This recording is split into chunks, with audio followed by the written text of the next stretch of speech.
Welcome to Decades of Horror, the 1980s. A dream to some, a nightmare to others. This is episode 304, reviewing Excalibur from 1981, recorded February 4th, 2026.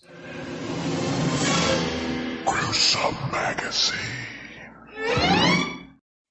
I am your host, Dr. Rod, and this podcast is about horror films released between 1980 and 1989. Each episode, my co-host and I will tackle another classic, or not so classic, film. I laughed at that. Why I did. From this radical, gory, influential, and gruesome decade. Joining me tonight is Crystal Cleveland. What's up? Yay! Actress, Chad, YouTuber. Chad did awesome. Like that's actually how the dude says it. So I'm really impressed. I'll clap the chat. Oh, thank you. I'm super excited about this one, y'all. This has been what we have talked about this movie since I think the first time we were doing 80s. But you know, since it's technically not horror, we've kind of avoided it. But then we've kind of like, well, why not? He did Kroll. It's adjacent. It's fantasy. Yeah, it's fantasy and fantasy. Yeah, and it's dark fantasy. It's definitely it's darker toned. I mean, because we do what we want. Yeah. Well, I mean, sci-fi, horror, fantasy. I think all kind of I all agree. in what we're doing. So yes, I don't have any problem with it at all. All right. Also joining us is Chad Hunt, comic book artist, co-host Decades of Horror, the Classic Era, and the 70s, and a filmmaker in his own right with Wreak Havoc Productions. How you doing, Chad? I am a nightmare to some. I don't know. I was like, oh no, what? I'm good. I forgot what I was going to say first in the beginning. So. Also joining us tonight, last but not least, is Bill Mulligan, writer, director, special effects guru, host of Decades of Horror 1970s and the classic era as well, and published author. Yeah, I got a bunch of books, but I only have one here. Oh well. Boy, yeah, you sold them all, right? So. I did sell a pretty penny at Mysticon, despite God's best attempts to keep us from getting there. And, did. The last week, this whole week, I don't know about our viewing public, but I've been pretty much sitting at home waiting for buses to be able to go, and maybe tomorrow, maybe not. We'll see. But I'm doing fine. I know. If you're up north, you know, it's like, what? You got 4 inches of snow? We went to work. We went to school. But here in North Carolina, Carolina, 4 inches is like, oh my God. Yeah. If the wind blows the wrong way here, they go into schools. Absolutely. Absolutely. And I'm very happy to be here because, yes, I've been wanting to do this movie forever. Oh, I've got a story to tell when we get to it. All right, Decades of Horror and Gruesome Magazine are partnering with Play Now Media on several of those channels. You can find the 70s and 80s on Wicked Horror TV and Free Horror Channel, and I think you can find classic horror out there as well. So go take a look and see what you can find. We are going to be reviewing Excalibur, of course, tonight. We're going to start off with our first impressions and what we thought of it now, and then we've got a new segment called Cast of Characters, and then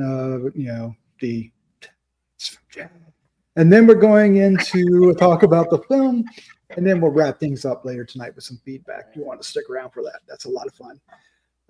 But first, I'm so sensitive about that. You are. I got to be careful about what I say. But let's just jump right in because it's going to be a long night.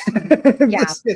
Excalibur, 1981. There's a nice little wedding. Directed by John Boorman, written by John Boorman, along with Thomas Malory and Rospo Pallenberg. Yeah. What a name. That's what I want my name to be. Do you? I want Pendragon. The cast includes Nigel, Terry, Helen, Mirren, Nicolas Clay, Cherie, Lunghi, Paul, Geoffrey, Nicol, Williamson, or is it Nicol? Nicol. I think it's Nicol. Yeah, because it's a dude. Robert punched you in the mouth for that. Gabriel, Byrne, William Neeson's going to punch me in the mouth anyway. Patrick Stewart, Ciaran, Hinds, Clive, Swift, and Katrine Boorman. Last name sounds familiar. The production company is Ardmore Studios, Cinema 84, and Orion Pictures. Remember them?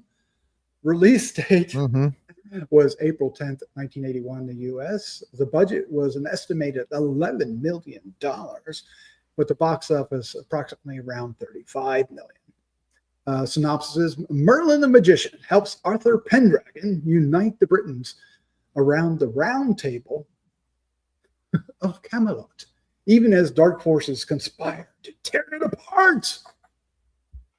Dun, dun, dun. It's pronounced dark forces. Dark forces. Yeah. Dark matter. Woody. All right. Yeah. All right. Let's get into our first impressions. And Bill, since you picked this, let's start off with you. Okay, so I mean, no secret. This is a top 10 for me, a desert island pick. So I would have been 20 or 21 years old, my prime movie going time. I had my own car, could do what I wanted, go see R-rated movies. I love fantasy. I mean, stuff like this and Conan to me were just absolutely amazing. It's an interesting time because this is before CGI and other effects were able to pretty much show anything. So what you saw had to be done more or less practically, which means it looks real. And this is a very unrealistic movie. These knights are wearing armor that in real life would weigh, I don't know, 700 pounds, and they never take it off. They shower with their armor on. I mean, it's so unrealistic. Even bump uglies with their armor. I was about to say they had it would be, yes, it would. It's like not taking your socks off. No, like no. Clang, clang, clang, clang. Well, when you're a kid and you're imagining King Arthur and the knights and everything, they're always wearing armor 24/7. You know, they're meeting at the round table. You'd think they'd put on a suit and tie. No, they're going to be wearing their armor. So no, this is an unrealistic movie, but it's an amazing fantasy movie. Yeah, the word fantasy doesn't have to be realistic, and yet at the same time, there is, doesn't take place in a world where everything is just rainbows and gossamer cotton flying through the air and everything. It's kind of dirty, and during fights, people get their arms lopped off, and so it's a weird magical realism. Merlin, the best Merlin ever. He's not going bibbity bobbity boo and just making things appear and everything. He's, a little bit of a charlatan, definitely a showman, but he does have power. How much? He keeps that pretty close to the vest. I love that portrayal. There is nothing about this movie I don't like, other than the fact that I almost wish it were longer, because they do have to, there's an awful lot in the life of King Arthur, and they have to condense it. I think they do a pretty good job of cramming everything they can in there and just telling a ripping great story. It's got some of my favorite scenes of anything. There's at least 2 or 3 shots in this movie that go on my wall of greatness. And I was a little concerned. It's been a few years since I've seen it. And, you go back and you watch these things, and sometimes they don't hold up. Nah, holds up just as good as it was all those years ago. I loved it then. I love it now, and I'll love it to the day I die. Excellent. Crystal, you're up next. Give us a skinny. So I freaking love this movie. I don't know how many times I've seen this film.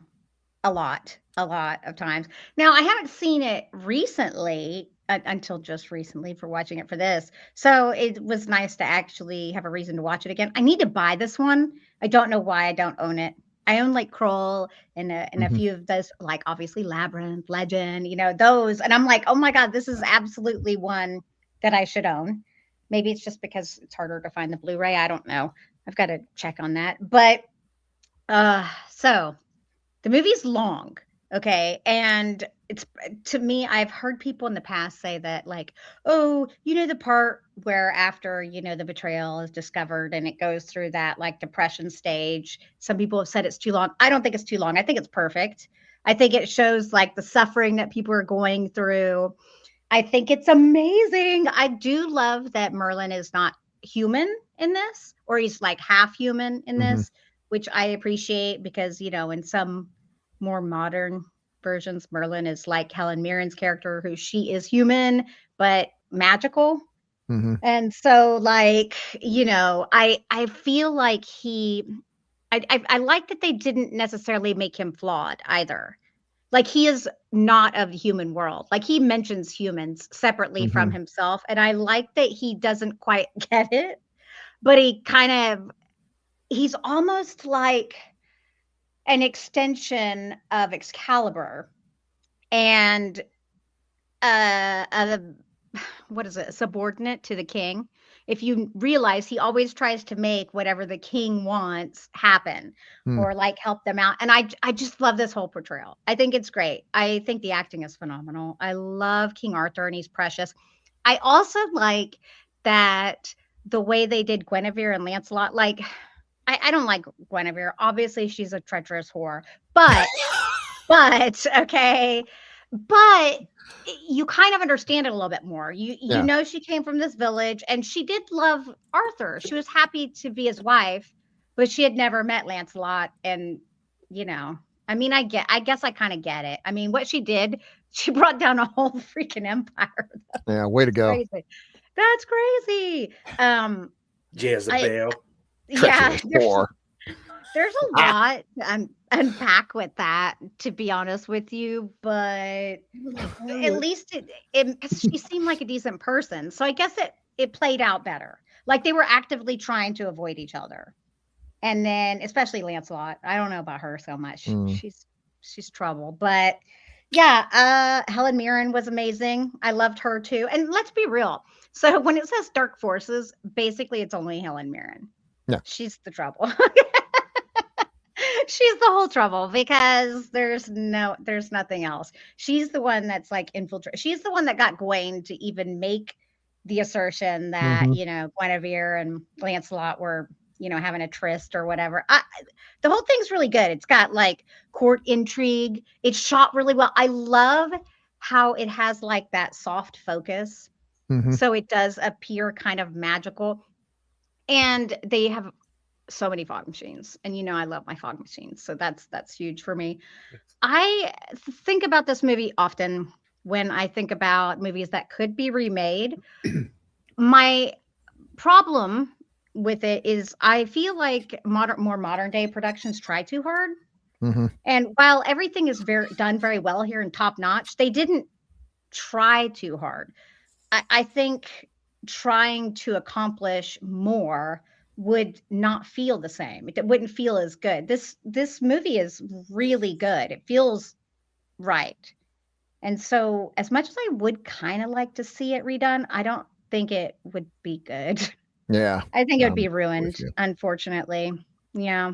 Because I think it could be time. Like this could be redone, but they would just try too much. They'd probably you know, they try to Game of Thrones it up and yes, just make it to be too much. Like the story is very straightforward. It's just, yeah, I like it. I love this film. Hey, Doc. It is long enough that Game of Thrones approach would work. Yeah. Oh, yeah. There's a lot of stories. You know, season by stuff season. that came out. But I was just wondering, if we ever get into merchandising, could we make like a coffee mug that has a picture of like Crystal pointing at you with treacherous whore on the bottom? I will buy it now. It's horrible. Like seriously though, like she got off easy. That's crazy. Okay. Yeah. I mean, I guess it's good that she did, you know, get thee to a nunnery, but like, whoa, y'all, like she should have probably fucking, you know, I can't say it. Yeah, I can't say it because YouTube will get mad. But yeah. You know, sorry, she's YouTube. Not a good person. Nah. Well. Nope. All right, Chad, you're up next. What is your first impression of this film back in the day, and what was your second impression watching it recently? This movie came on HBO in its early days, and I watched it every time it came on. And as a younger guy, I was in love with this. I couldn't get enough of the Arthurian lore and stuff like that. I mean, I was a big fan of Jack Kirby's comic, The Demon, where the whole character was based on Merlin's demon, Etrigan, the demon. Yeah. That's totally made up, by the way, but I loved all the characters because they were Arthurian. Morgan Le Fay was his nemesis in that, and a whole bunch of stuff like that. And so I love that. I loved this movie. And it's one of those movies where you had to sit there and watch. You didn't have fast forward in those days. You didn't have you had to sit there and watch the story unfold and it is a long movie. And but I'm sort of confused now how someone who made Exorcist 2 the heretic turned and made this movie Baffling. such an amazing film. And I really love the actors in it. I loved and it's cool to come back to this as an adult and see some of your old friends in it, like Patrick Stewart and Liam Neeson and stuff. It's really cool. Helen Mirren. This is almost a perfect damn movie for if you like King Arthur and the Round Table and stuff like that. It had, when it got dark, and when it was happy, it was happy. But it pulled no punches either way. When it was, with the incredible performance by Nicol Williamson as Merlin.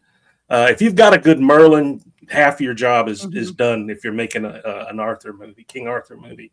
And it has been tried. They have tried to make different versions. I think Guy Ritchie made one a few years back that was, it was more of an updated version of it. And it wasn't, it was okay, but it was not as good as this one. This one sort of stuck to the lore a little bit more. And it was just amazing looking for the budget that they were working on with. And and I agree with the armor stuff. These guys were jumping around like Spider-Man with this armor. They should have been walking like Frankenstein, actually. But that's a small complaint. It's a perfect storytelling moment in cinema.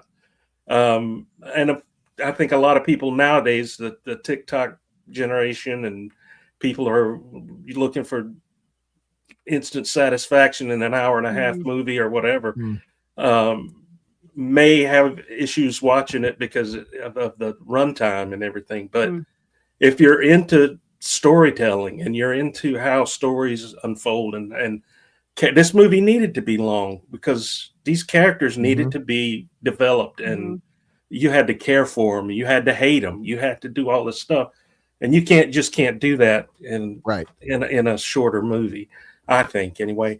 And and it gave way to one of the most iconic to me phrases or quotes, anyway, the one we gave at the beginning. I think I was telling you guys before the episode started that my mother used to scream for me out in the next room, and she would go, "Chad, Chad," and I would go, "A dream to some, a nightmare to others," and I would get in even more trouble for saying that instead of saying, "I'll clean my room right away." But it was this is a fun movie. It's great. It's just great filmmaking. And it's always been one of my favorites, and I really, really enjoyed watching it this time around.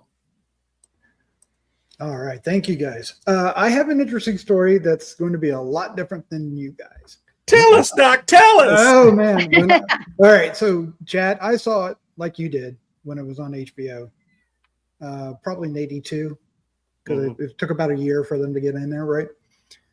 I didn't like it. I did not like this movie. I know. Oh, my God. I did not like it so much. I haven't seen it since then. And had no desire to. I know I'm like, I've just lost my cred. My pearls. But I didn't enjoy it, but for whatever reason. But watching it again, I'm in love with this movie. It's super good. There you go. Oh my God. It was. That's my man. It's such a great, it's epic. It's an epic story. It starts before Arthur's born and goes right up to his death. And it's amazing. All the things and all the characters that come in and out of his life. And Merlin himself, who I didn't realize was also at times comic relief. Mhm. Yes. Like when he gets hit in the head, Yeah. boring, and yeah. And there's other times that he's just outright funny, but a lot of times he's really serious. And that scene, Chad, which I did not remember, when he says that quote that you're mentioning, it's kind of scary. Yeah. When he screams out "A Nightmare to Others," I could see you're a nightmare to others. It was frightening. And then poof, he disappeared. Can I just point out something too? The effect of him disappearing is like the oldest effect in movie history. It like goes all the way back to Méliès. You stop the camera, the guy walks off, and then you start the camera again. It's basically I Dream of Jeannie or Bewitched. It's the simplest thing ever, and it works. Now again, and Crystal, to what Crystal said, if they remade this movie now, when he disappeared, it would be in a burst of CGI sparks and fire, and it'd swirl around him and fly off, and who needs that? But I really enjoyed when he, his interaction with Morgana, especially when she gets a little devious and traps him in ice or whatever that thing is, dragon's mouth or whatever. And then when he comes back and taunts her, it was great. He's so great. He's so great. And I love somebody mentioned it earlier, the scene when he challenges the one knight that didn't think he was worthy, and basically gave him Excalibur and said, "Knight me." And I mean, the guy could and wanted to, you could see it, slice his head off. Yeah. But instead, for whatever reason, his own or the power of Excalibur or whatever, he knights I think him. both. Yeah. And I get love chills Merlin's every time I watch that scene. I love Merlin's reaction to it. He's like, "What's this? What's this? I did not see this coming." Right. And it's okay. So long story short, I was not a fan, and now I'm converted. Can't believe it. You'll wonder why when I said this movie was one of my favorites, you were like, last time you were like, really? Yeah. Whatever. It just I'm glad never you had to watch it again. Yeah. Oh, I'm so glad I'm so glad I did. And I'm so glad, Bill, that you pointed us to the right direction. I'm happy. I'm glad. And you then enjoyed of course, now knowing who all the actors are is also another dimension of this film. Because they all look like no names to me back when I saw it. I didn't know who any of them were. And I'd feel bad if I were in this movie and didn't become famous because like everyone else did. Everybody else, most everybody else did. But anyway, I just want to leave it there that I was converted and I really like this movie. All right. Very cool. We're going to move into our new segment, which we're calling Cast of Characters. And the purpose of this is for you, the viewer, to kind of get the idea visually of who the actor is to the character and get a more feel for everything as we get into more discussions. So we're going to go through them. This is probably not the right movie to start this because there's 14 different characters I'm going to go through. I was hoping there was going to be 5, but this is a Jeff Moore episode. Yes, this definitely is. But we'll start off with Nigel. Can we just say before you start? Let's point out. Don't hide your light under a bushel. These amazingly great looking cards, which really someone should make into like something you could trade with your friends, were made by Doc. He's responsible for these graphics, and a hell of a damn good job. Yeah. Thank you. So Arthur, what do I say now?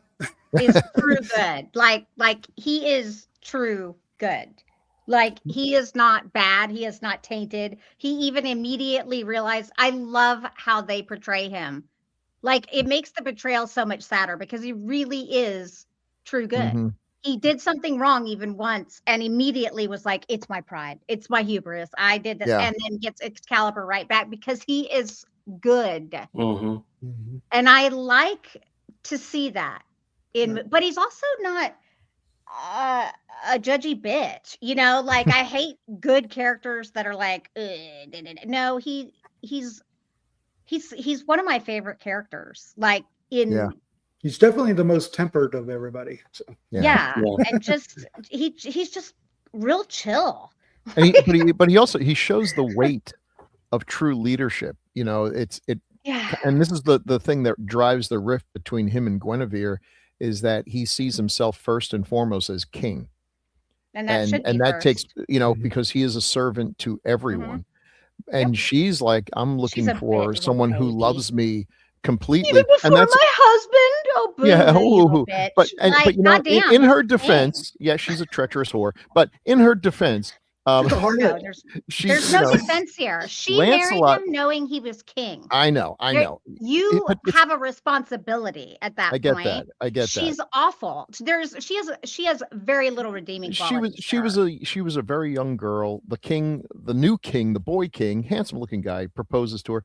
But is it love or is it partly duty? He says, you know, when he becomes, I'm king, I'll marry and have a queen. You know, that's what you got to do. And here comes Lancelot, who unreservedly loves this woman. You know, almost insanely loves this woman. And okay, it would be creepy if he weren't so good looking. And here's a guy that all the girls love. He's the greatest of all the knights, and he loves her unconditionally in this, I will love you until the day I die. And he means it. It's not just a line. He doesn't even want to love her this much. It's not good looking. Okay, I'm sorry. That's well, not my thing, though. Arthur is like freaking peak, and Lancelot is mid at best. Like, I am not into his. I don't like blonde. Okay, admittedly, I don't like blonde, but like, I'm just like, he's so basic to me. But I get it. He's better with the sword, if you know what I mean. But yeah, he has extra tin down there. You know what I mean? Yeah. So the quote for him is, "Swear faith to me, and you shall have mercy." All right, up That's next so sweet. is Helen Mirren as Morgana. Whoa, Rower. Oh, you misspelled Morgana, but that's okay. Oh, well, we're going to go with that, though. It doesn't matter. We know. Look at that. Look at that. But she is a vision in this. Yes, but she's also. Oh, you thought you did spell it right at the top. That's good. Okay. I got a Morgana down at the bottom. Morgana. So I love Morgana's character. I've always loved Morgan Le Fay. Like I love the name Morgan too. I always said if I had a girl, she was going to be named Morgan after Morgana. Her character's kind of soft here, aside from, well, until she has her child. You know, because at first you don't really know what she wants. She's had a kind of messed up life. Like, she saw through all that deception. She knew that wasn't her father. She knew that they had murked her dad and took her brother away. I mean, when you're that young, I do think it's kind of messed up. She had prophetic dreams. Like, she was crying about her dad being dead and stuff. Yeah. I think she's more sympathetic, to be completely honest with you, than Guinevere. Because I do think that she's had a rougher life, and I think she wants some power, almost maybe slightly to protect herself. I don't know that she hates her brother, but I do think that she blames her brother because he is the product of her family falling apart. Yeah. So, you know, it's hard to differentiate between the two. She's an interesting character. And I do think that she kind of does have a thing for Merlin and vice versa. They're at least interested in one another. Yeah. But her, one of the behind the scenes things is that Helen Mirren and Nicol Williamson did not like each other at all. They had a bad experience. They'd done Hamlet together and it didn't go well. Williamson was a character, kind of legendarily difficult guy to be with, brilliant, but you know, whatever. And Boorman was like, oh, that's great because you two are going to be antagonists in this film. So if you dislike each other, awesome, bring it in. You wouldn't even have to act. And I guess what I've read, I think she has said that actually on the film, they came to like each other. So I was going to say, because I felt like chemistry between them. Oh yeah, there was chemistry. I felt like they had an attraction to one another. Whatever that attraction is, though, I don't know if it was like real or if it was magical. You know, like, and I don't mean someone casting a spell. I mean just because they are both technically magic wielders. You know, I felt like she respected him as a sorcerer, and so it was like she was meeting a rock star for the first time. She was just well, she wanted to be taken under his wing and taught what he knows. And I think that's where that feeling of that, to me anyway, that's where that feeling of attraction came from. She wanted him for what she could get from him. And to what Crystal said, Merlin is the one who engineered the fall of her family. Arthur is the product of that, the goal all along. But it was Merlin that did the deed. That did it. Yeah. So she's and got when motivation. he mentions it at the end, she knew he did it. Oh, growls at him like So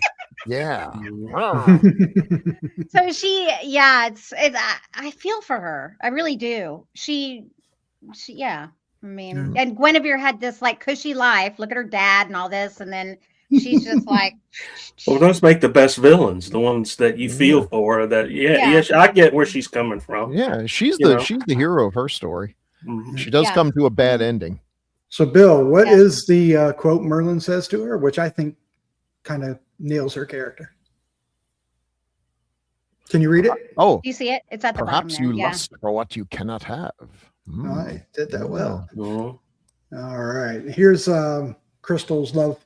Nicolas Clay as Lancelot. Look, he's not ugly. He's just very basic. Like, I'm not really into basic bitches. That. Yeah, like that traditional, like, I'm not into those handsome guys. Somewhere off camera, really Sean is like...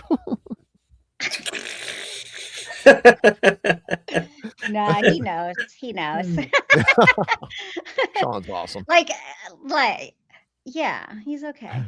Look at that armor, though. You could you could see yourself in it. And again, armor's not gonna look anything like that. It's so shiny and clean. Did you notice that before Arthur became king, all the armor was dark and black. So once he became king, that's when the armor got shiny and nice and shiny. Because they were happy. The whole world was alive again. Yeah.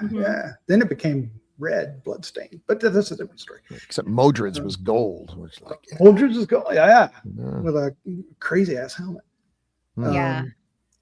The quote that I put in there always reminds me of oh my gosh. Monty Python, Holy Grail. Who are you? What do you seek? He says. What is your favorite color? I have to admit too, during all the battle scenes, I was just kept giggling to myself, going, "'Tis but a flesh wound." Yes, the whole every battle scene that came up. Yeah, and and there is a rabbit mentioned in here, but we don't see it. All right, here's Cherie Lunghi. I'm going to say it's Lunghi, but it could be. How dare you say devoted queen? How dare you? Well, she was devoted up until a point. Dare you? Maybe devoted to her country. But who cannot contain her love for another is the caveat on that. So, but the thing I liked about the relationship that her and Arthur had was even after all those years, he came back. He asked for her forgiveness. Yeah, that's crazy. That's why he's so. But he was so humble to do that, and and she knows she didn't deserve that. I guess, but I just felt that scene. I just felt that shows a lot about the character of Arthur and who he was. Any other woman that was queen that had done this at that time would lose her head. Okay. This is like she got off easy peasy. Okay. Like good thing she wasn't married to Henry VIII. I know. I was going to say this. It's like I do think her outfits and the wardrobe and the stuff that they did, the wedding shroud thing with the rhinestones, it's very pretty. I love like I said, it really accentuates the softness of the cinematography, which creates those little like auras around the sparkle. I love that. It's like that ethereal kind of look. Yeah. I think she's pretty. And I think that the actress herself is what made me not actually hate the character. She still pulls it off, and I still don't hate her. I just think, Jesus, lady, you're the cause of just epic downfall. The whole country is freaking starving, and suffering and dying because of you. I just think that is the epitome of absolute selfishness. Right. That's all. Yeah, many of the characters are, humanized. Flawed. Complex. Yeah, flawed is a good way to put it. Well, at the end, she became a nun. I guess their version of a nun at the end. Mm-hmm. Yeah. So we're supposed to buy the fact that she's regretful of the things she's done, and so I don't know. I think that was her arc. I didn't hate her or anything. I mean, that's how the story. That's how the story goes. But gonna happen. Do you think the other nuns in the convent called her Sister Treacherous Whore? Probably. Maybe. Behind her back, maybe. It was printed in red letters on the front of her. I guarantee you, they honestly, they would have known who she was, and I'll tell you that coinciding with all the downfall of their famine and everything. I'm shocked that she didn't get freaking assassinated from somebody. That's crazy. She didn't need to go into the network for protection. Yes.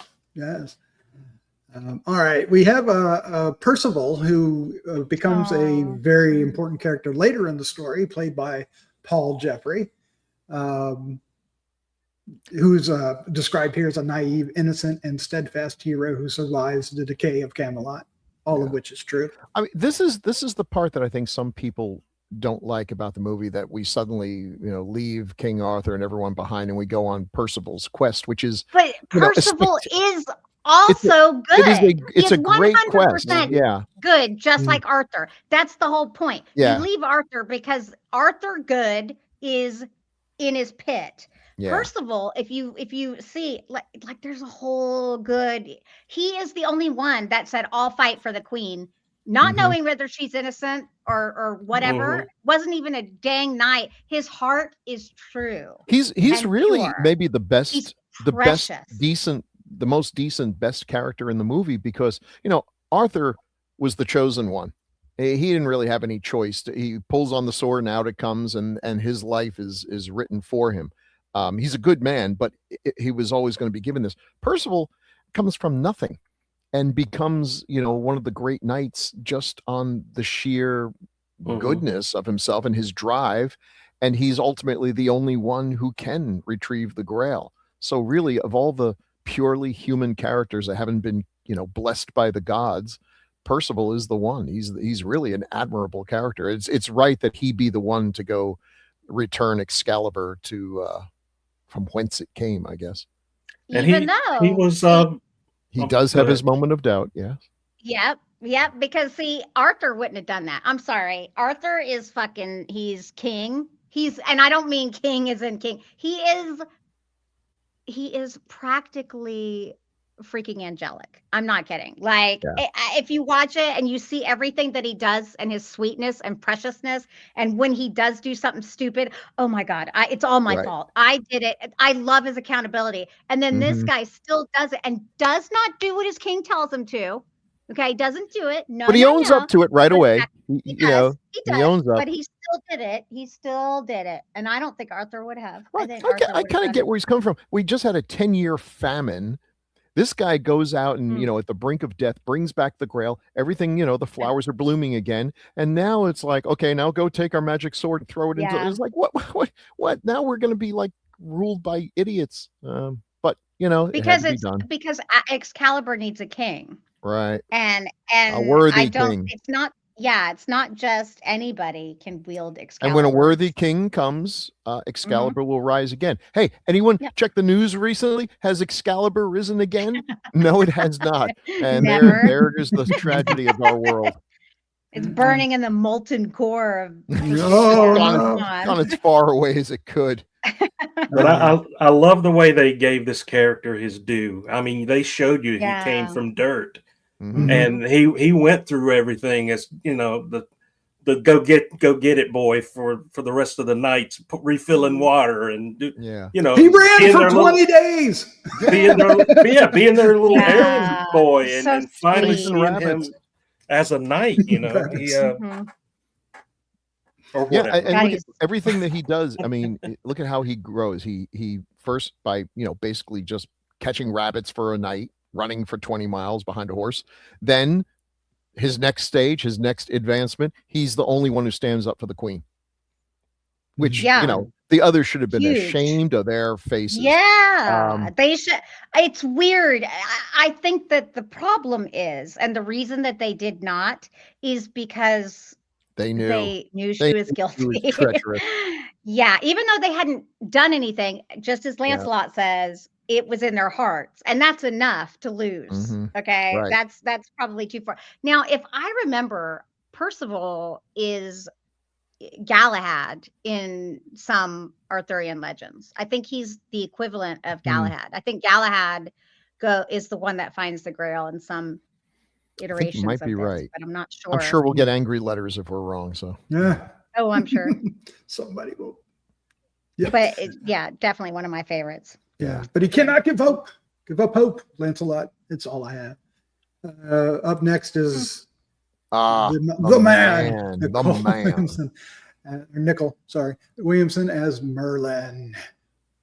That headpiece is such a win. Like, it? I don't know why I think that's actually a big part of what makes his character. If my hair keeps thinning, I'm totally going with this look. I'm buying one of these and I will wear it to bed. Well, he needs it because he keeps banging his head against. Yeah, you know what I love? His cadence. It reminds me of like Christopher Walken. And that gives him that otherworldliness. Like you said, Crystal, he's not entirely human. Whatever, half elf, whatever he is, it's like he makes the English language into something of his own. And what a performance! It's funny, it's serious, it's great. It's like chewing up the scenery, but that's okay. It totally fits this character, this version of Merlin. I don't think anyone who tries to make another Merlin movie, good luck. I don't know how you can improve on this. So do you want to know, like, in the lore, what he is supposed to be? He's supposed to be half incubus and half human. Really? So he's charmed. Yeah, he's got a little that's interesting. Now, I don't know about in this movie. I know he specifically separates himself from humans, but if he is half incubus, that totally makes sense. They made him a little sexy. He's charming. He's got that charisma. He's got that charisma bonus. Yeah. It's like 100 charisma. But he's also got that little bit of, the touch of like the Wizard of Oz, the actual Wizard of Oz, where showman, it's like, he's a showman, and but he's so fun. I love the scene. I love all the scenes in this movie, but where Arthur puts him on the spot. It's like, what is the greatest attribute of a knight? And he's like totally unprepared, hadn't written any notes or done. It's like, there's just so many, and Arthur's not going to let this go. And he's like, truth. Yes, that's it. Truth. And then he goes into his spiel, and then he goes, you should know that. And he gives him this little disdainful look, like that was the obvious answer, even though he literally just pulled it out of his hindquarters. I love this performance, man. It is fantastic, and I love the way it is just the spine of the movie. I think more so than Arthur himself. I like the way magic is not performed but represented in this movie. Magic just doesn't come out of nothing. It comes. It takes from something else in order to make whatever it is he's trying to create. So the reason Uther at the beginning was able to have Arthur's mother was because of Merlin's spell, and the spell cost him what did he say? 9 days 9 of months. sleep. 9 months of sleep. Yeah. Was it 9 months or 9 months? Okay, yeah. So it took quite a bit for him to do that, and that's sort of the way. And it's subtle magic, and it's not big flashy things, but it's like more. What I don't believe in magic, but I believe that if there really was such a thing, this is how it should be. Yeah, it should come from something. It's like energy; it never disappears. Exactly. It just, Larry, I think it was Larry Niven who did a whole bunch of stories based on that premise that magic was a form of energy, and like any other form of energy, it can't be destroyed, but it can be transformed or used up. And that's what happened. So he wrote, I think it was called The Magic Goes Away, where all the thing, magic was so much a part of reality that it got used up. And then like all the wizards that were keeping Atlantis from being swallowed up by the ocean, one day there wasn't any magic left, and everything fell apart, and we went into the dark ages. Yeah, you're right. This is a good use of it. And he can't just fix everything just by snapping his fingers and saying a spell. By the way, Chad, I know you know this. That spell that he used, now Throck Dolce. Years later, the Undertaker in the WWF used those exact lines when he was going through his evil Undertaker persona. He would, quote that exact thing, and I'm like, that was like, I'm looking at this like, wait a minute, this is like saying Klaatu Barada Nikto. I mean, come on, dude. But okay, it worked. Yeah, but most people didn't know, right? So, well, yeah, most people. Whatever. Yeah. Well, so this is part of what makes that awesome is he was able to, what he did with Helen or Morgana was amazing because he goaded her into doing it as well, knowing that she stole his magic. She has some abilities, but she's never going to be Merlin. Okay. Merlin was able to do that, and he didn't age 100 freaking years. Okay. Like he was, I love that he was a little manipulative there and had her do that, knowing that Arthur was going to die, but that's irrelevant. Arthur was meant to die. Arthur needed to die, and he knew he was going to die, and he wanted to die. He went there to die. And did you notice that the wound is the same place that like Lancelot had his? Yeah. And so it's kind of similar to another historic figure. Yeah. I didn't think this was going to generate such wonderful discussion, so I'm very well. There you go. Yeah. But we might have to speed up through the rest. Of all right. So let's start off with Mordred. He sucks. Mordred, okay, how's that? He's like, there's not much to say about him other than he's evil. Armor's really creepy, and he's the Geoffrey of this universe. Also, he is the Geoffrey of the universe. Yeah. Well, see, incest will just mess you up. But he's evil. Yeah. And but in his defense, me, I want to defend. I mean, this guy was raised to hate Arthur. His own father. Every day, his mom drilled that into your lousy, rotten dad. So your father, uncle, is evil. Your father. Well, part of it is also how she raised him. Like she was totally one of those mothers that was like, "You're perfect. There's nothing wrong with you. You're beautiful." That's why when he saw her as old and ugly, he freaking murked her because it's like, ew. Your laugh, hey, son, your laugh isn't at all creepy. That was the creepiest laugh of any. We've seen a lot of creepy kids in our movies, and that was one of the worst. I like the part where she's throwing pixie dust on him. And it's like, no weapon forged of man can harm you. Now go after your dad with his magic sword. Like, hey, wait a minute. I think I see but she didn't know. She didn't know he had Excalibur again. Remember, Excalibur was gone, and so she didn't know. She thought, well, remember Guinevere had it. Oh, that's right. Because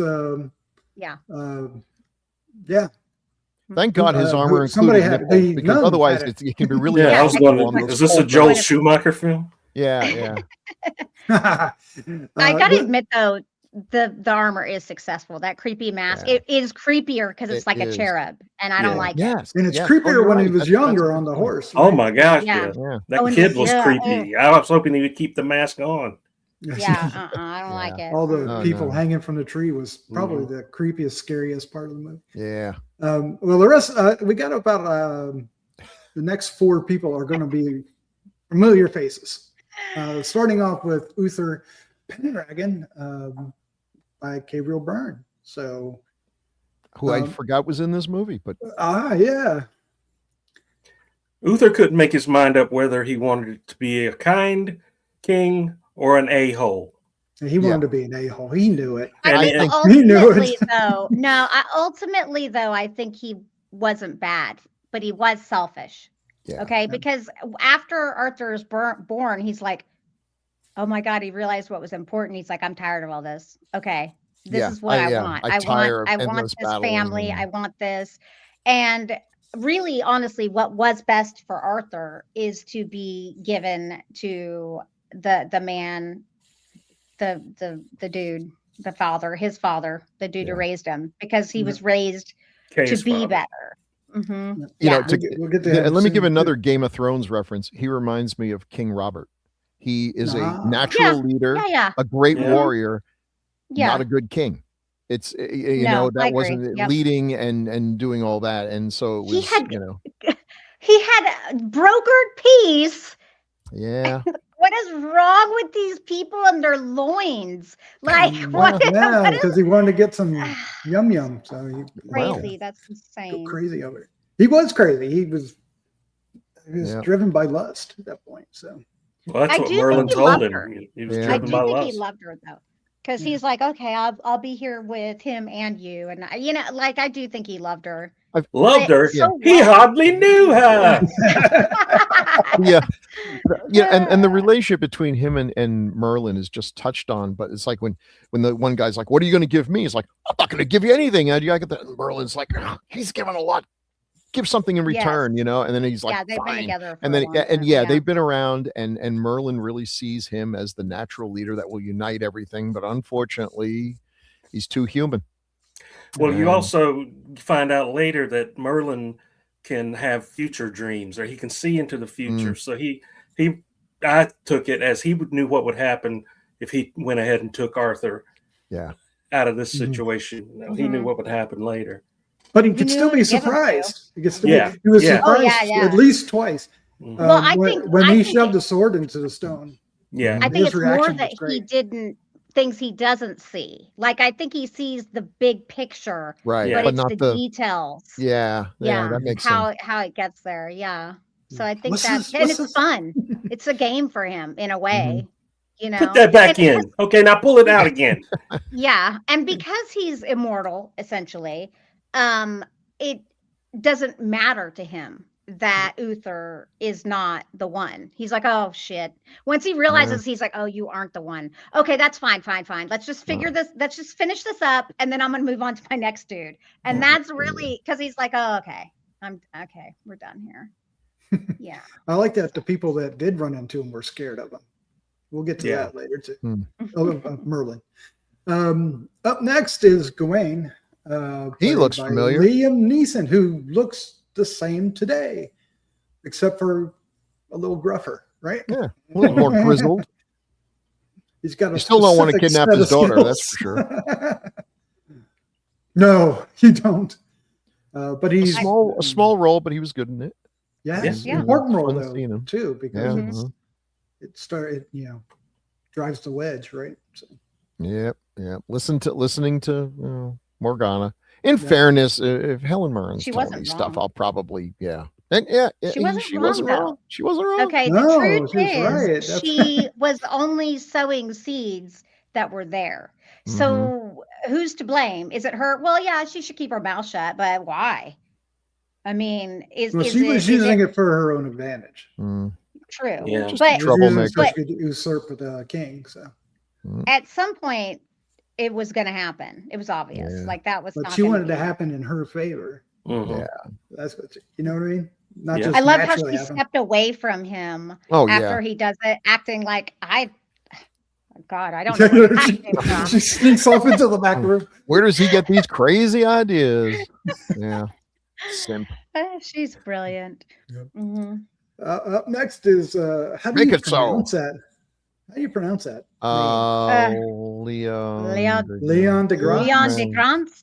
Leon deGrasse. Patrick. Yeah. Leon deGrasse Tyson. Yes.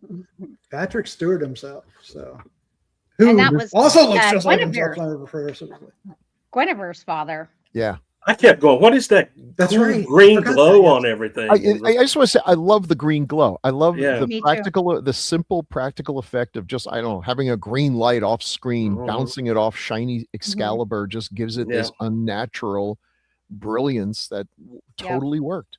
And then, of course, when he gets the sword back, all the flowers start growing again. It's like a life force. Well, usually colors like that mean something.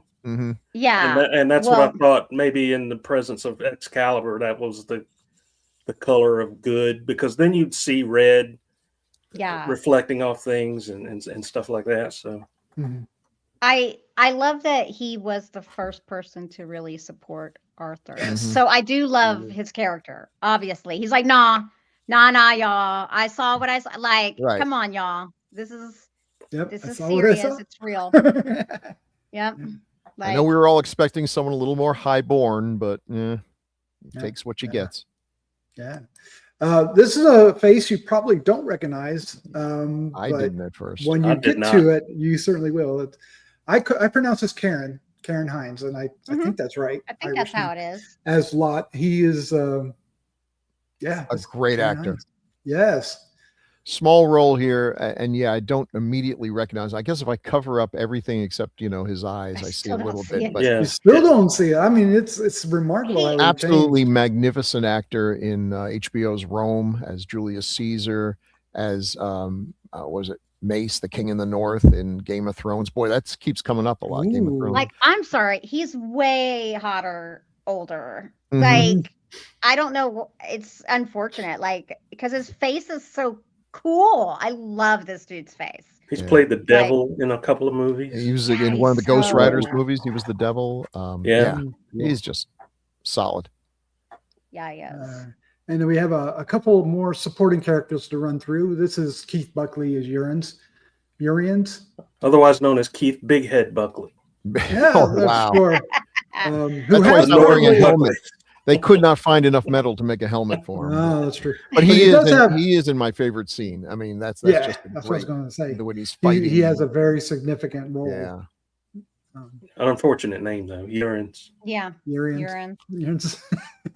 And then we kind of mentioned this fellow before. Okay. I love this actor. He's just. We'll talk when we do the other thing. I'll talk about my favorite role for him. But he was great in this. He raised Arthur. So he raised Arthur and did a good job and loved him as his him. actual son. And that's where all the good came from. Yeah. It's like Superman. Superman wouldn't be who he is. Dad. That really is. Oh my God, it is.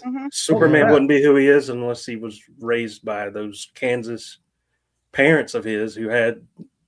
Maybe that was Merlin's insight. Is that Uther probably was raised to be a warrior. That's exactly what I said. I said that's why he gave him to. I was like, he's better off being raised by the family because, like. Not as a prince, not as a future king or anything, to live as a human, to live among us as just a man, humble, and a servant. Yeah, because he served, which is what a true king is. Yes, I believe that in order to be a truly good leader, you must live to serve. Yeah. He is definitely a Paul Kent, and once again, a reason why Ben Parker, right? So, yeah. And the last one on our list is Igraine, who is the mother of Arthur, played by Katrine Boorman. The name sounds familiar because this is the daughter of John the director. Yep. Oh, well, she did a great job. Like, I wouldn't have guessed that was. I wouldn't have thought she got cast because it was nepotism. So good for her. She deserved it. I mean, it would be weird to be topless in front of my father, but okay. Awkward in the sex scene, actually, she was naked. Yeah. Completely. That would be weird. And being raped, Byrne, technically. Gabriel Byrne was really. I saw a quote from him saying that he was very nervous on the set that day. He had all his clothes on though, and his armor. And some. I don't know how he even whatever. Yeah. Zippers on the front of armor is not a thing that I thought was. No, it's gotta be awkward though when your director is the father of it's like, can we do another take? No.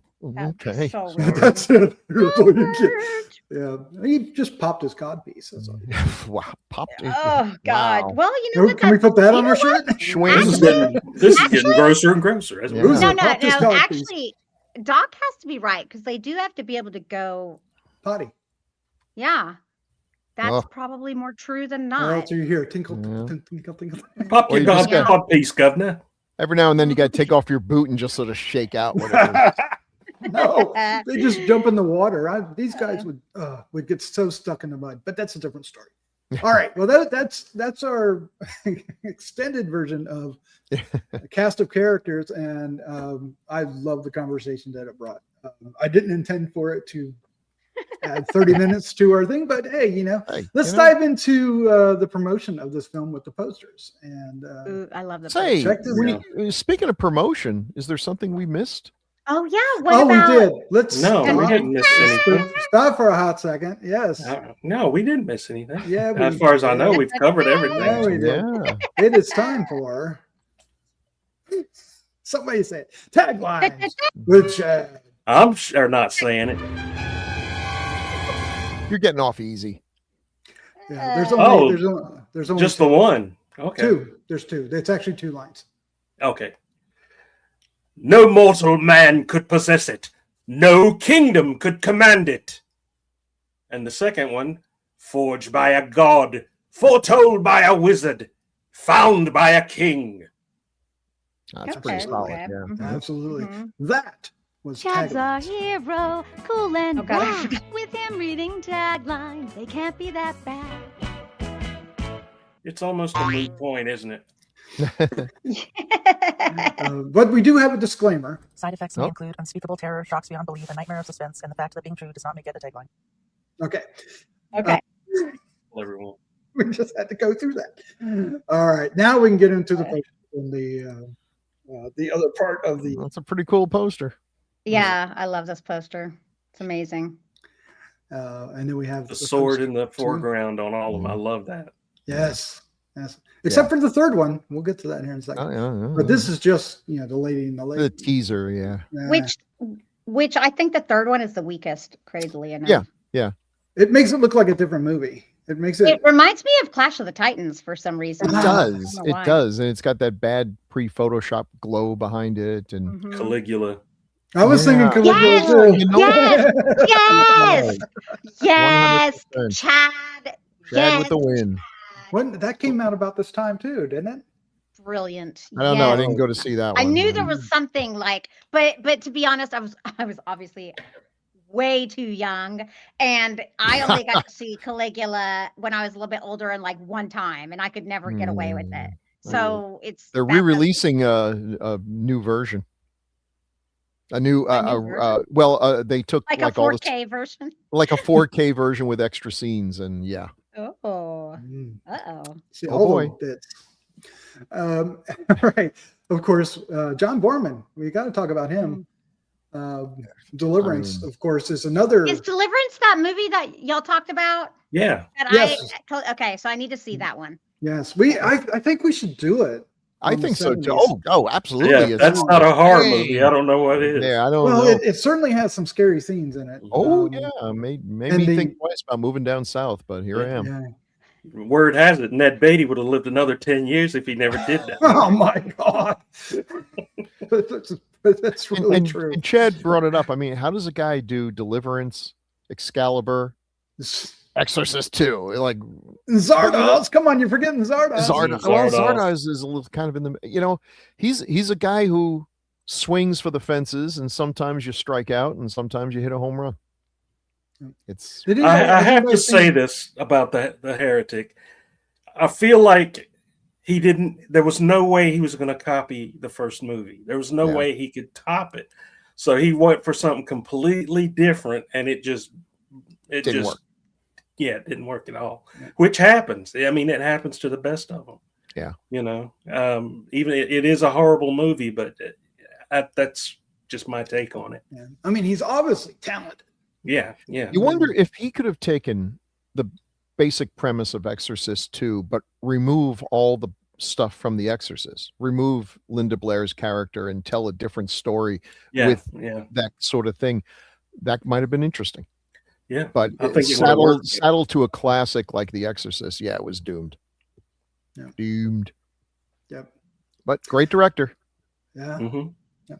Let's talk about the composer. Oh, I just want to mention one thing. Apparently, originally he wanted to do Lord of the Rings and wasn't able to raise the money for it. So Excalibur was the second choice to do something in that vein on a lower budget, which probably was wise. All right. Tell us about Trevor Jones. Well, he did the music. Now, of course, a lot of the music in Excalibur is classic music. But I was listening this time for, the stuff in between those, dun, dun, dun, dun, and which is all great and everything. He's really good. And then I said, let me look what else he did. Well, he did Last of the Mohicans, which is probably in my top 5 favorite soundtracks of all time. A great movie that is made into a greater movie by the absolutely amazing soundtrack. Just an Angel Heart's great. Labyrinth, one for Crystal. League of Extraordinary Gentlemen had a lot of problems, but the music wasn't one of them. Dark Crystal, Dark City, From Hell. These are Arachnophobia. Yeah. I mean, this guy this range and is just really, really good. But this was, I think I ran out and got the soundtrack to Excalibur. Did you? Nice. Oh, you had to. Yeah. Very good. Okay, now we're going to go through seeing some more scenes, and we're going to talk about more of the actor, although I think we've touched on this a little more before than I thought we would here.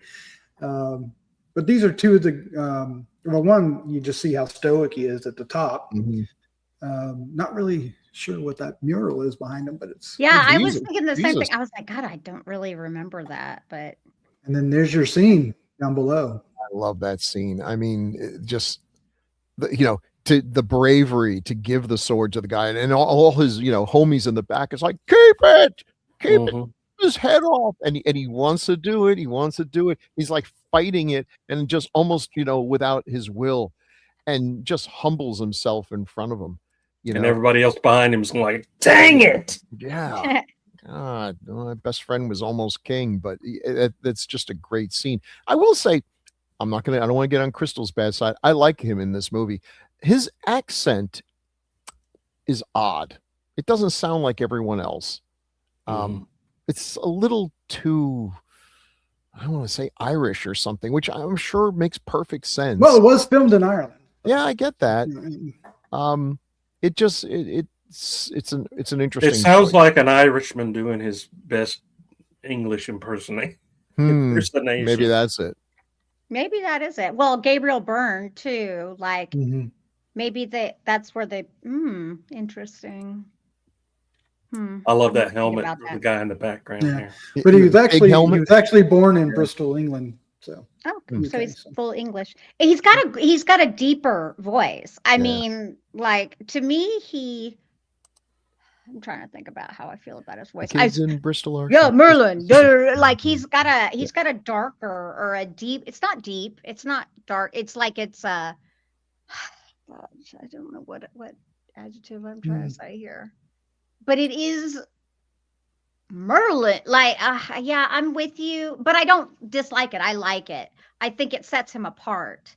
I think it makes him feel like he is lower born than the other people. So it works for me in that regard because of the way he was raised, if that makes sense. Yeah, and maybe that's what he was going for. Yeah, we lost him in 2015 at the age of 69.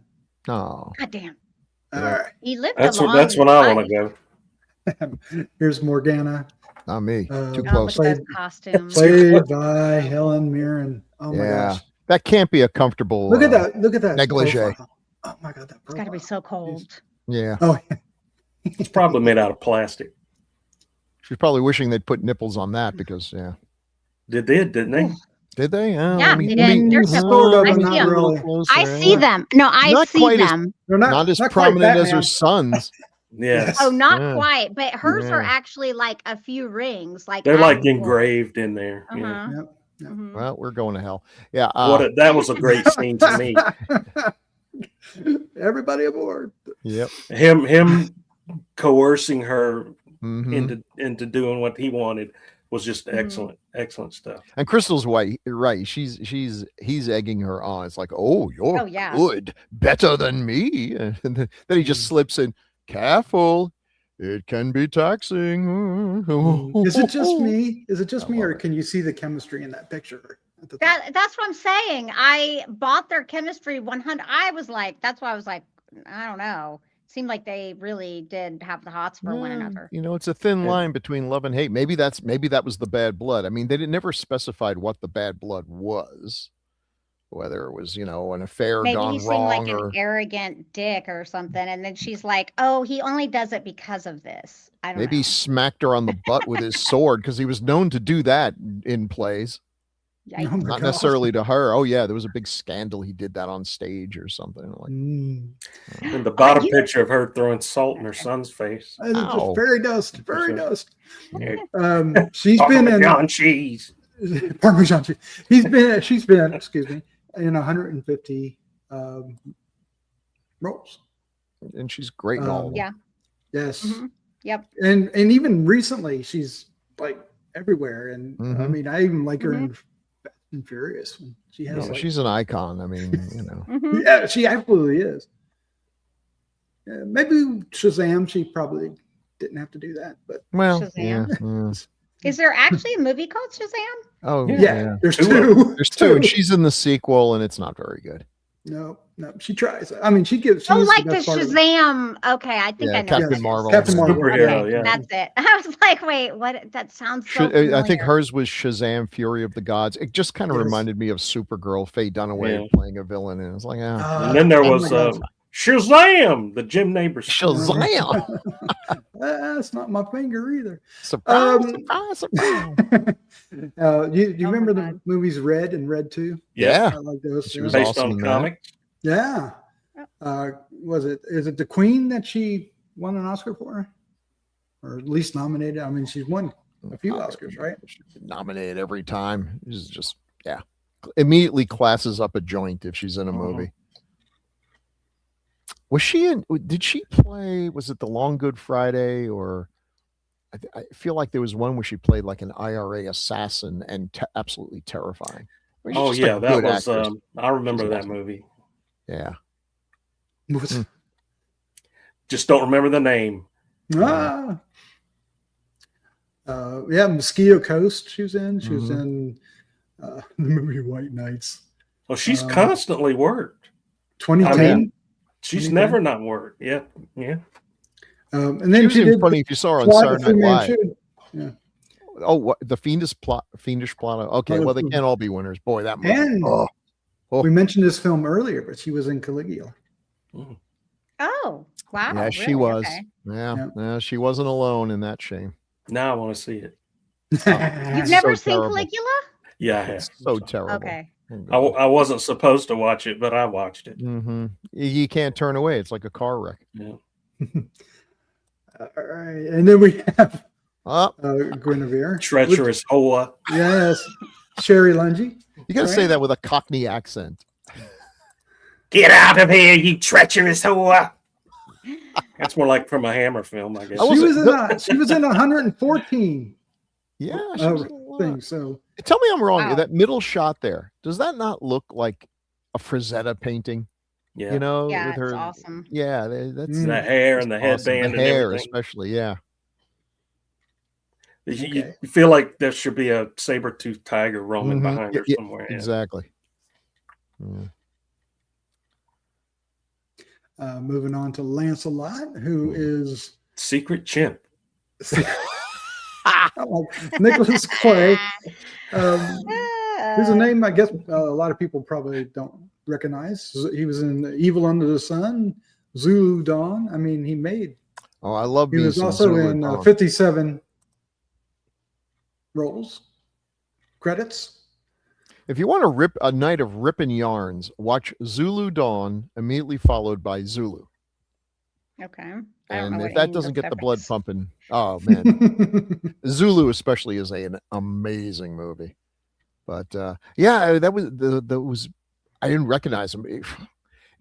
If both of these, if he robbed a bank looking like Lancelot, and then a week later robbed a bank looking like that, and I was in that bank, I'd say those are two completely different people. Mhm. What, the Sasquatch looking guy at the bottom? Yeah. It's like okay, I think Grizzly Adams was the second guy. Pretty sure. All right. Then, of course, Nicole Williamson as What Merlin. What more can we say? Oh, there he is holding the baby down below. That's I all. like when he fires up the staff. Mm-hmm. He doesn't even look weird holding the baby, which is kind of interesting. Mm. You know, he really doesn't. He just looks okay. Here's the baby. I like the red eyes. It's the Red same eyes for sure. emblem as Thulsa Doom and Mm. Conan the Barbarian. Oh yeah. The standard, it looks like two snakes facing each other. Yes. And of So course, here's a few movies that he was in. I feel like he few. should have been in more, but he was in a bunch. He was in 7% The Exorcist Solution. 3. He was in Exorcist 3. That's a fantastic The film. terrifying He's in children's 44 movie Return to course. Oz that has probably caused more nightmares than just about anything else. And the aforementioned Venom, which I really got to watch because I think Venom is the movie where the director might want to get the Blu-ray because I think the director who never directed again after the horror show of having these three lunatics just run roughshod over him has a great commentary track. Now, have you guys done Return to Oz yet on this I channel? don't think so. Should we put that on the list? Oh, for sure. Yeah. Right. I mean, It's a horror movie, despite the cheery facade. Yeah. On It the is? poster. Okay, see, I don't think I've seen it. we did a panel at Mysticon, the recent return of Mysticon, which was like, getting your kids into horror movies. You could do it the way Crystal's parents did, which is show her The Exorcist at 8, but maybe you think that's a little too extreme. Or in my case, showing my kids Shogun Assassin at about the same age, so I've got no room to judge. But Return to Oz is definitely a way that you can, plausibly get your kids to watch a fantasy movie that will also scare the ever-loving crap out of them, give them nightmares for weeks. And that's how you do it. And we have Robert Addie as Mordred. Yeah. It's just, I mean, he wasn't in it very long, but Made an impression He though. definitely I'll made tell an you impression. that. I think the armor helped a lot though. Even his horse is scary. Look, his horse has got it's a unicorn. Yeah. Golly, yeah, gee. awesome. He's got spikes all. If he just walks into you, he's going to kill you. Living weapon there. Yep. He had 40 credits. Look at him on the bottom. Hey, how's that magic armor holding up here? Not Womp, against, womp, womp. we lost him in 2003 at the age of 43. He died young. Oh, Wow. geez, young. Wow. I wonder what happened. That's too bad. Oh, no, He no. got stabbed. Yeah. I mean, look at him. It's right there, Crystal. Dang. All on film. Like that. Yeah. Guys are terrible. Percival. First of all, Paul Geoffrey. Hey, I just want to say, Percival, good choice growing that beard. Yeah. Mm. Yeah. It works I have to for you. agree with you there. Mm. Mhm. He was in. He was His in, horse is asking why the long face. Yeah. He was in Greystoke, Wuthering Heights. Are we related? The Tower Crown Affair. Hey, Wilbur. Thomas Crown, not the Tower. Thomas Crown Affair.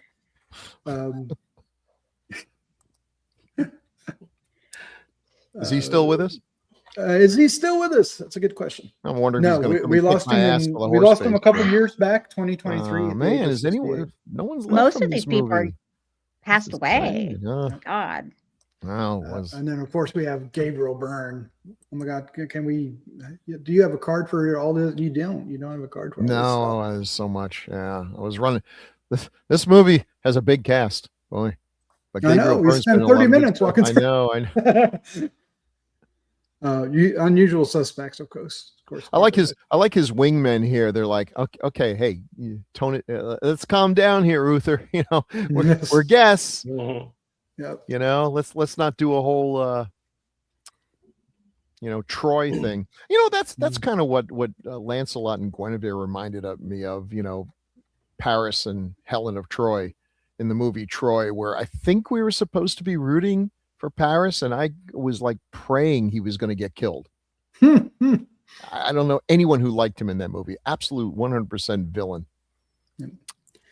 He was in Hereditary in 2018. Obviously, wow. yeah. Oh, Mhm.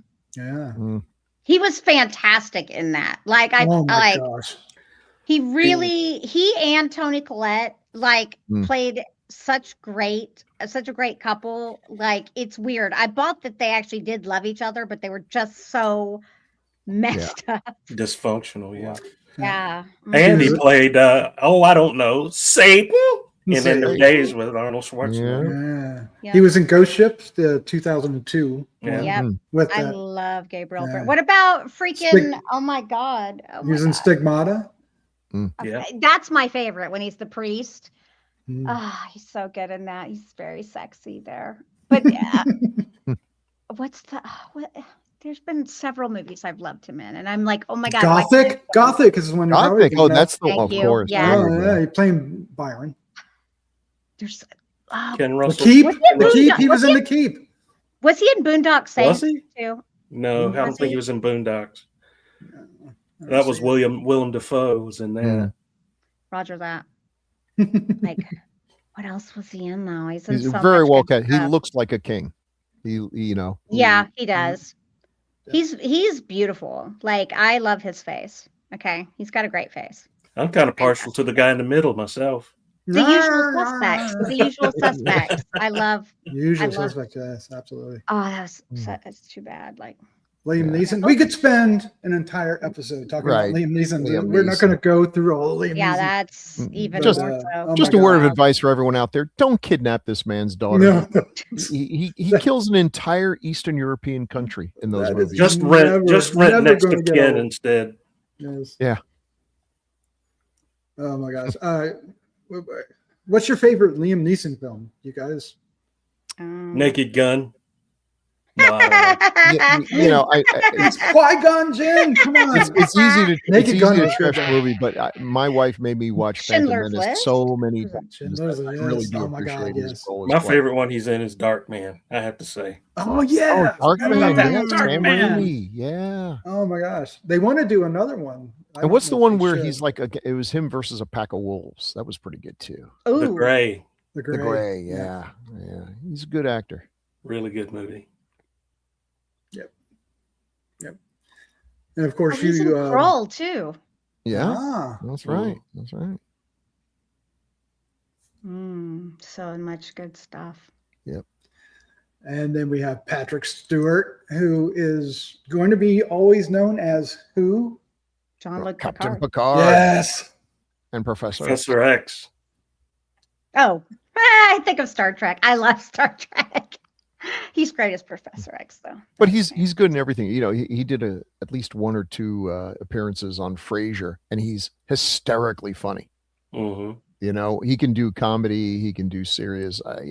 You think of other actors doing Picard, and was just able to thread that needle of making him a genuine leader, likable, not big stick up his butt. And occasionally in some of those episodes, man, he really showed some acting chops. You know, the one where the was it the Cardassians or whatever are torturing him psychologically and everything.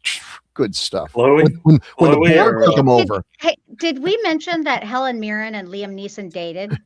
No. Yes, they did. Oh, yes. They met on the. You're absolutely right. They lived together for a while after this, and they're still good and friends. they broke up in like 85 or something. Yeah. Mhm. Yeah. That's wild to me. Yeah. Maybe that needs to be rekindled. I'm just saying. I don't know. I don't know. I didn't know he was in Dune from 1984. Oh yeah, yeah. Yeah. Of course, he was in Light Force. Remember Light Force? Oh, we remember Life Force. Yeah. Okay.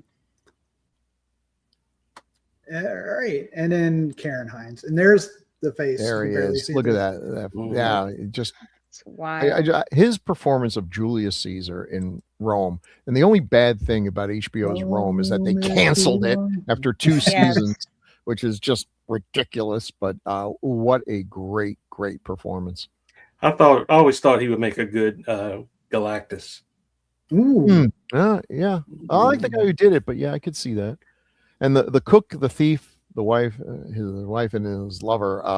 If you want to see a lot more of Helen, she's in that one as well. Yeah. Do you remember the TV show The Terror? Did anybody watch that? Yeah. Excellent, man. Wait, Yes. Well, he was in Game of Thrones. The Terror. Oh, The Terror. Sorry. Yes. Yeah. And Game of Thrones. He's in Game of Thrones too. Right. Oh yeah. That's the picture in the middle. And he was also he was also in the Justice League movie. He was Steppenwolf. Mm-hmm. motion captured. But and if you see the whatever other else you can say about the Zack Snyder version, they do way better with Steppenwolf than they did in the released version.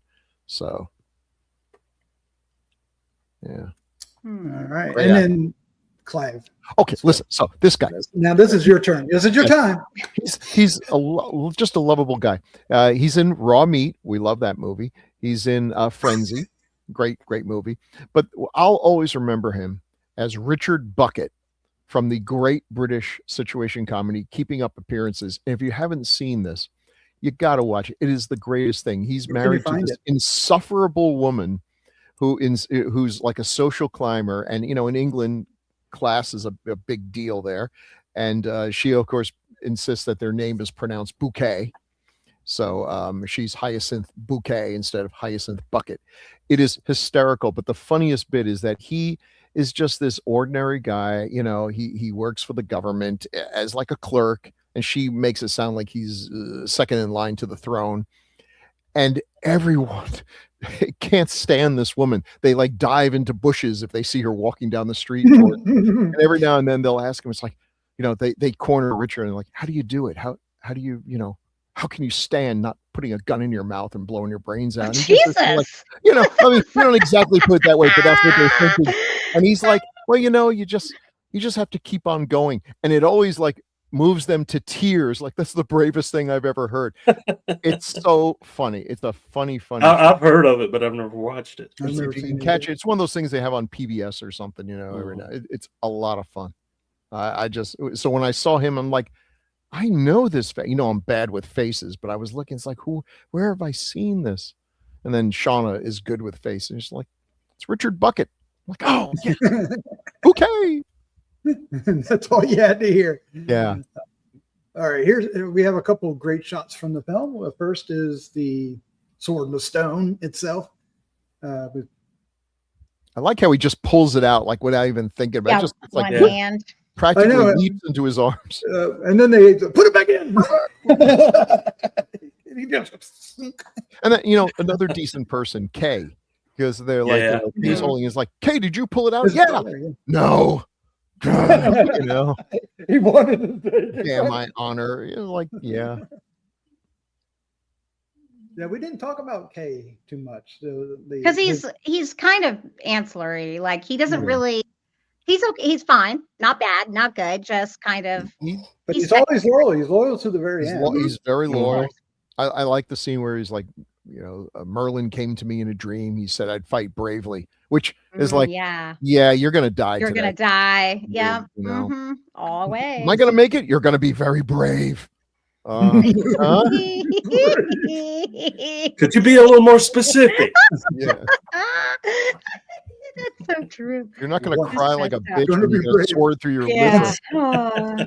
That is. For about 10 seconds, you're going to be the bravest fighter you ever been in your life. You know immediately what's happening. Oh, God. That is so funny. Yeah. Mm-hmm. And you chose these three scenes as iconic.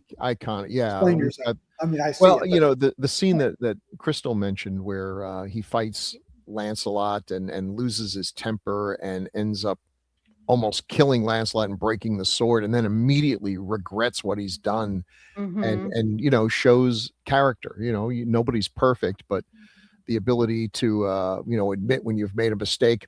Another reason why there ain't any swords coming out of the lake for our current leaders. Anyway, so I mean that's a great shot. The scene at the end, I don't know. I hope they gave that woman an aqua lung or something, because that is an amazingly great shot of it going straight down. I don't know how many takes they had to do. We got the sun in the background. But holy crap, that middle thing.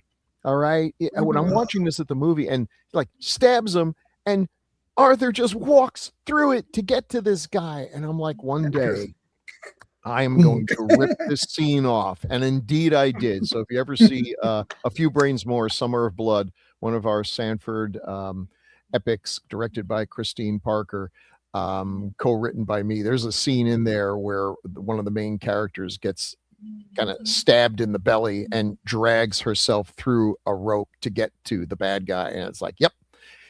Took me a long time, but I ripped off Excalibur. No regrets. Man, I years? love that shot. Look at that sun. Look at that. Everything. Mhm. Again, that is a painting. That's a Renaissance painting. Dead bodies everywhere. Guy holding a flag.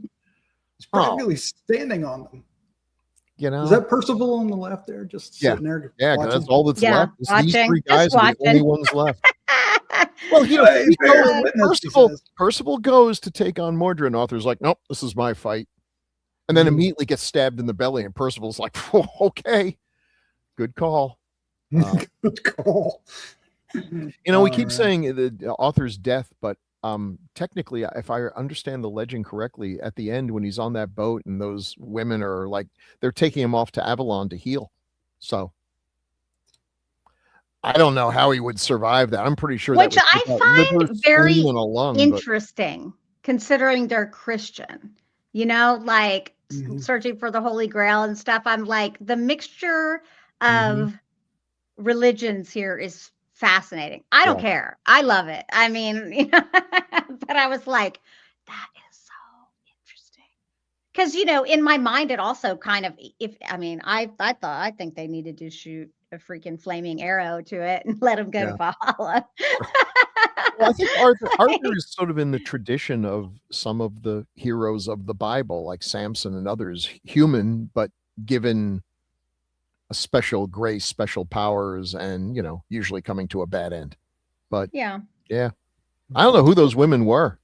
Have they just been They- sitting in that boat all those they looked years waiting like- for their chance? Like they Vestal looked virgins like, or like angels? elves, like kind of elven creatures. They reminded me of Valkyries, even though that's a different. Oh. Yeah, and that's what I was Thing, but- saying. I was like, yeah, Yeah. totally. They're- It's they're it's, borrowed. it's You very know, I interesting. think it's kind of cool, the premise that maybe all these different ideas, all these different religions, each one of them gets a little bit right, a little bit here and everything. And, you know, if there is a greater truth, if there really is something to it all, wouldn't it be cool if it turns out, yeah, the Vikings got most of it wrong, but there are Valkyries. Like, oh, cool. That's my favorite part.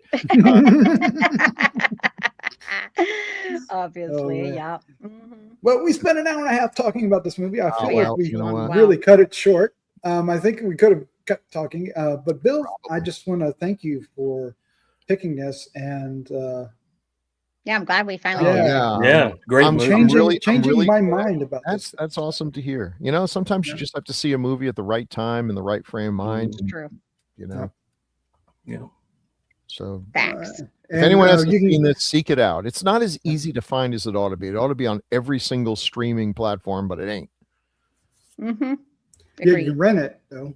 Yeah, and it's Wait, worth it. what's the name of the streaming service that it is on for some reason? It's okay. It's the It's strange Galaxy.tv. Galaxy, Yeah. not spelled the way you think. It's missing. a letter. GALXY. Yeah. TV. Shorten the vowels. They left out an A, and which seems to be a bunch of really good film noir that would get Jeff extremely excited. Movies so low budget that even I will say, dang, these people had nothing to work with. And Excalibur. So I don't know what their business model is, but they have it. HBO didn't. Tubi did. Prime did. Tubi usually has everything. Yeah. So I feel like it has been streaming somewhere, but recently. And you can also see it on YouTube. But let me give a warning. It's missing individual shots and one entire scene that is absolutely critical. Which is important. Yeah, like that's Yeah. silly. It's crazy. You know, the scene where Lancelot But I think- injures himself, which is an amazing practical effect. I still don't know how they pulled it off. I'll be Yeah. honest. I usually can figure these things out. That one's a mystery. He wounds himself, and then for the rest of the movie, they refer to this wound, which if you're watching the YouTube version, funny. you're not going to see it. Right. So Mhm. He good does luck. expose twig and berries for a hot second. I was He does thinking they stuck Twig and berries. a segment of the sword onto his back and then had a collapsible sword on this side. That's the only thing I can think of too, And, because this was before they could do the tricks they could do now. Now Right. it's relatively easy. I could do it. Because he But does back then- turn and then Yeah. It's so well done, though. It really is Yeah, well done. yeah. they figured it out. Yeah. All right. We would love to hear what you think of this. Please give us some feedback. We're going to get the feedback here. Better in a like second. And Oh, no, let it's us know what you think of the new segment. Yeah. Which Mhm. did not turn out the way I envisioned it, but I turned don't out think better than I envisioned it. Well, I think it's because we have a lot to say about this movie. That's Yeah, right. it may not be the same. Also, Yeah. the cards are Well, no, really good the looking. next episode it might too. They're really Oh, good maybe, looking, so yeah. they encourage people to talk while you're seeing it, because you can tell a lot of work went into making those. Mhm. So once again, good job, Doc. So check out our Patreon where you can get our episodes early. They usually come out a day or two after we record them, which is usually about 2 weeks before they go live. And also we have a exclusive content from the 70s, like Age of Horror, where we're doing, what is it? Night Gallery.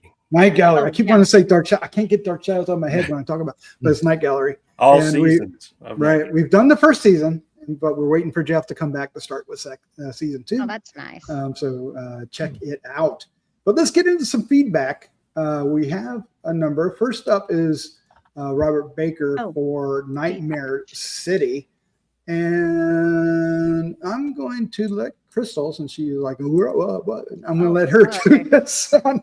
Okay. I had to pull it up. I was like, oh yeah, okay. This one I saw along with 5 other movies in an old zombie themed DVD box set Anchor Bay put out a long time ago. Oh, that's cool. It was so odd to me because 1 minute there was deaths with little gore and the usual expected Italian carnage of the time. Yeah. It was odd to me because 1 minute there was deaths with little gore, and then the usual expected Italian carnage of the time. Okay, there. And then some of the zombies seemed to have some remaining intelligence, while others were our typical mindless shamblers.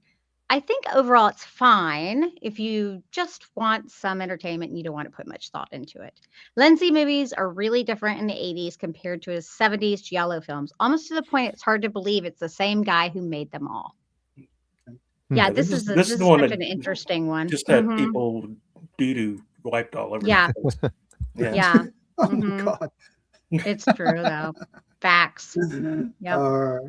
Up next we have from James Hudson a comment on the horror show, which is episode 302. Chad, why don't you read this one? James says, I enjoyed this film for what it was when I watched it. One of the films I suggest is Murder by Phone from 1982. Has a good copy on YouTube, aka Bells. Directed by Michael Anderson with Richard Chamberlain, John Houseman, Sarah Botsford, and Barry Morse. Barry Morse. Good cast. Okay. That's when Barry Morse stopped doing Disney films. Okay. All right. Up next is we have 3 feedback from 3 feedbacks. From Hell Night. From Hell Night. Starting off with Fraser Rice. And Bill, why don't you do that one? Fraser Rice, 1873, says of Hell Night, this movie had a chance, a decent premise, acting was okay, some good kills, especially the decapitation, but this pacing took forever.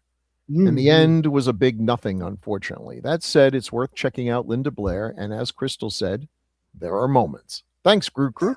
There are moments. Yeah. I agree. I think we all kind of feel the same way about that one. Yeah. Like, Except me, I like it a little. But that's because that's true. Okay. So that's how off kilter I am. I liked that movie and didn't like this one. So I can see those. Sometimes What when we watch things when we're younger, it totally resonates differently than So that's fair. All right. I'm going to read the one from Retro Game Man Dan. He says, weird coincidence. Watching this at 3:30 a.m. The devil's out. What are you doing? While playing a video game. That's what you're doing. In which the level is called Highway to Hell. Or Hallway I never played it. Hallway to Hell. Okay. That doesn't really make a great song, but we'll go with it. Hallway to Hell. He never played the game before, and level loaded up after I put this video on, so I didn't plan it. As Chad said, the word back at the same time, the same moment, synchronicity, my eyes hovered over to the same word on a micrograph Word document, stranger than fiction. My plan Is to this take like- over retro game Mandan's brain, one word at a time. Listen, Dan, Finally seeing fruition. you need to get a I'm box of wondering- kosher salt and make a circle around your house fast. Is the game like a backrooms kind of game? I don't know what game that would be, but know it seems what it like some is. sort of backroom stuff. And then the synchronicity stuff, that had to be, I mean, and were you completely sober at the time? but I could see how that would be super creepy. It would be. I'm a night owl too. That's like when every Except- time you look at the clock at night, it's 11:11. Never fails. No, it's always. Yeah, you got a creepy. demon. I got Yeah. I thought that was supposed to be lucky, like make a wish. 11:11. Yeah. And depends. if you got a demon, you ain't lucky. Yeah. Well, unless. Manny Lamont has something to say. Crystal, you're back with this one. Always thought this was a great scary movie, though a bit campy. Agreed. I was more interested in the lore of the Garth family than the actual kills, though the decapitation in the cellar was well done. It would have been interesting to have had a prequel or even a sequel to this. Not now. It would get screwed up. Yeah, I know, right? That's very good. It would. Inevitably, yeah. It does kind of drag at the end, and I totally agree. See, that's what I was saying. I was like, if they were going to go straight up like slasher, then just be a slasher with more people. But if they had gone the Garth family stuff, they could have made it a completely different story, where that's what they're focused on and more scares. But they didn't do either one of those. It just seems like, I want to say, I'm going to gripe at Clouds again, but isn't it an indictment of Hollywood? How many times people will say, "Oh, I hope they don't remake that because they'll screw it up." We have the ability to do things we could never do before, show things we could never show before, and yet people, and I think justifiably, have no faith that they can write a good story the way they did before. Because how many times have we watched a movie where we said, that's a great idea, but it's not executed very well? Because I don't think that a lot of the people that write these movies or make these movies are actually fans. And that's the problem. That's the problem. They're writing it and making it for money and not because they actually want to make a movie like and we should point out there is still some good stuff coming out there. Sam Raimi's new movie is doing great at the box office. I've heard good things about Iron Lung. I mean, there's a lot of good indie stuff coming out. Yeah. Well, Iron Lung is supposed to be the bloodiest film that has ever been made. Well, I think it takes place in an ocean of blood, so it would almost have to be, No, but they actually used more blood than any film on any set ever. Wow. Dead Alive has been dethroned. Go ahead, Crystal, go ahead and continue with what retro game Dan has to say. And this is a response to that. This is one slasher that does not need a remake. No, he says does. This is one slasher that does. Wow. I said not. That does need a remake. Freudian slip. Because I think but if it was done from someone who would follow, like into the Garth family or something like that, I think it could be good. Otherwise, why actually pay for the name? It just make a slasher where people go to a house, sorority. You could do the same story and just not make the house anything. a different thing. Yeah. By the way, Dan, your next word is boogaloo. Boogaloo? Is that a thing or something? Well, it's what should be at the end of every second movie in a franchise. Electric Boogaloo. Is that what it is? Like, actually, when he said he saw the word back at the same time, he was looking at the word back. Break into. I don't think she's getting it. I thought you were trying to say boogaloos or break into electric boogaloo. Did you is that not what it was? My pay grade should be way above you other guys on here. He's on a whole different scale. All right, I'm on a whole different level. I'm working a whole different level. I know I can mute this guy. I'm so confused right now. You'd lose half your listeners. No, I like your shirt. Thank you. All right. Well, we love your feedback. You can stay in touch with us using feedback@gruesomemagazine.com through the emails. Or you can leave a comment on Gruesome Magazine's YouTube or on our channel or on the Facebook group. Or else. or anywhere. Exactly, or As else. long as you reach out. But we'd love to hear from you. We we record this episode, this podcast every 2 weeks. The next episode has been the topic thereof has been chosen by Crystal Cleveland. Good pick. Announce the film we are going to be doing. Predator. Yay! Predator. I can't believe we haven't done this one, y'all. We did do it way back in the day, but it was before we were before we were doing video, and it was a totally different podcast and still did 80 stuff, but it's ripe to be redone. For sure. And it also was over a decade ago. So we'll just leave that wow, really? It was so it was even more than it was just the other crew. It was also that long ago. We've been around for a long time. Yeah. But it really is interesting because after so long, you really do see things differently. You know, regardless, even being adult, it's like, oh no, or oh yeah, or yeah, that really like hits home today because of what's happening. Or sorry, you watch a Predator movie now, and of course, you have the context of all the subsequent Predator appearances in different films and things. So it'll be interesting. So hot right now too with the Badlands and it's had its ups and downs. It's had low lows and high highs. Yeah. But that's it for tonight. I really feel like we somehow shaved about 30 minutes off because we really Jeff this episode up. Yes, we did.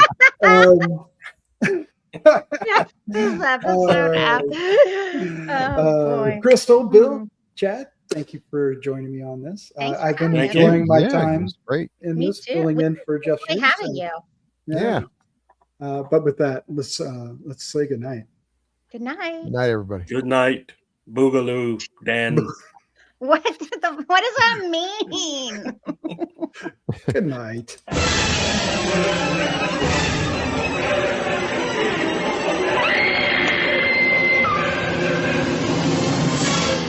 Gruesome Magazine.